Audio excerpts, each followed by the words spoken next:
Is Jared Goff the most underrated quarterback in the NFL right now? While the league is dazzled by flashy arms and jaw-dropping runs from stars like Josh Allen, Lamar Jackson, and Patrick Mahomes, the Detroit Lions are quietly winning with a different kind of QB, one who doesn't need highlight reels to prove his worth. Today, we're breaking down why Jared Goff deserves more respect, how the Lions are leaning into his steady presence, and what the future holds as Detroit's offense evolves. But before we dive in, make sure to hit that like button, subscribe for more NFL deep dives, and drop your thoughts in the comments. Do you think Goff is underrated or just doing what's expected? Let's get into it. Jared Goff has had a career full of ups and downs. The 2016 first overall pick was once the face of the Los Angeles Rams, taking them all the way to the Super Bowl. But after a trade to Detroit, many fans and analysts wrote him off, pegging him as a quarterback who was solid but not spectacular, a game manager at best. Yet, if you ask Amon-Ra St. one of the Lions' top wide receivers, that narrative misses a big part of the story. St. Brown says it straight. I think he's been underrated his whole career, and I don't think that'll ever go away.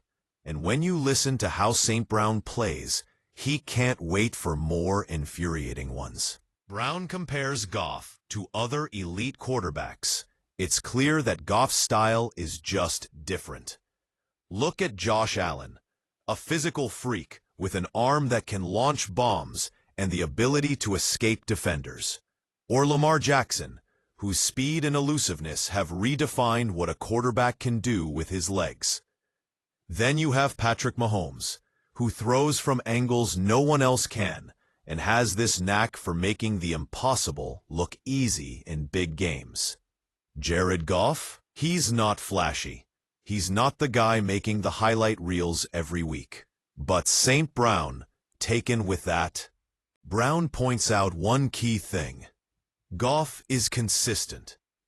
And that consistency turned heads last season.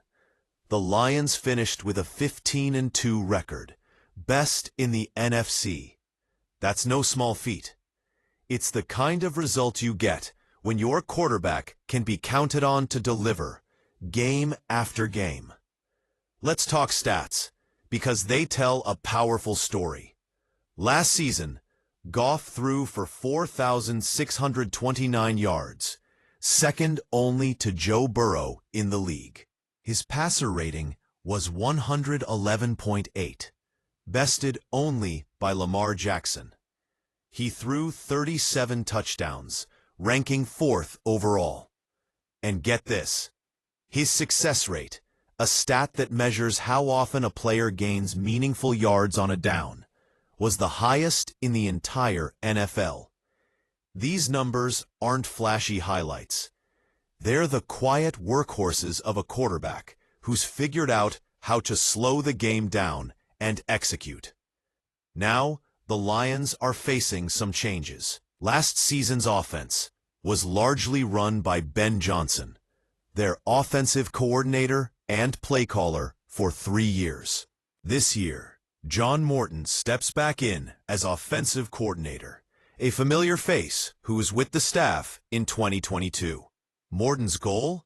To recapture that magic Goff had, dialing up an offense that plays to the strengths of its players, especially from the quarterback's perspective.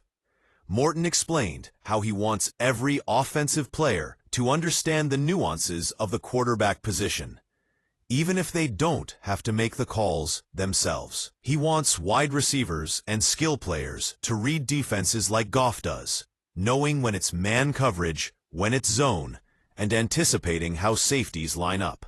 Not every receiver can see the field like that, Morton said, but the great ones, like Amon-Ra St. do. And that understanding makes St. Brown more trustworthy in Goff's eyes.